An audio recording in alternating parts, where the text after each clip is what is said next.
La statue réalisée en l'honneur de Lady Diana a été révélée le 1er juillet dans les jardins de Kensington. Un hommage qui n'a malheureusement passé 60 ans. C'est l'âge qu'aurait dû fêter Lady Diana le jeudi 1er juillet 2021. Mais le destin en a décidé autrement. Le 31 août 1997, la mère des princes William et Harry a perdu la vie à la suite d'un accident de la route mortel à Paris. Survenu dans le tunnel du pont de l'Alma. Transportée en urgence à l'hôpital de la Salpêtrière. Lady Di a succombé à ses blessures dans l'ambulance. Une épreuve déchirante pour ses deux fils, dont la tristesse était plus que transperçante lors des obsèques de leur mère le 6 septembre 1997. Depuis, Harry et William n'ont eu de cesse de rendre hommage à leur regrettée maman, en honorant des engagements qui étaient d'abord chers à ses yeux, mais aussi en lui rendant un hommage pour l'éternité ce jeudi 1er juillet. Pour la première fois depuis des mois, les princes Harry et William ont mis leur animosité de côté pour l'inauguration de la statue de Lady Diana.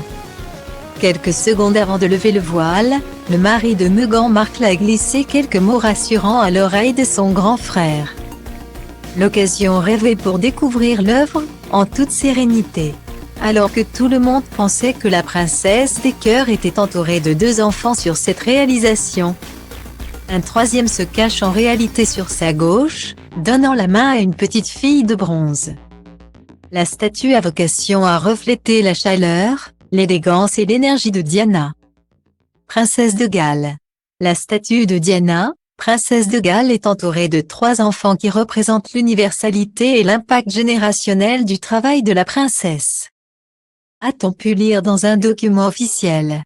Un détail qui ne plaît pas du tout à Darren Grady, l'ancien chef personnel de la regrettée princesse de Galles. Jamais elle ne l'aurait laissé de côté.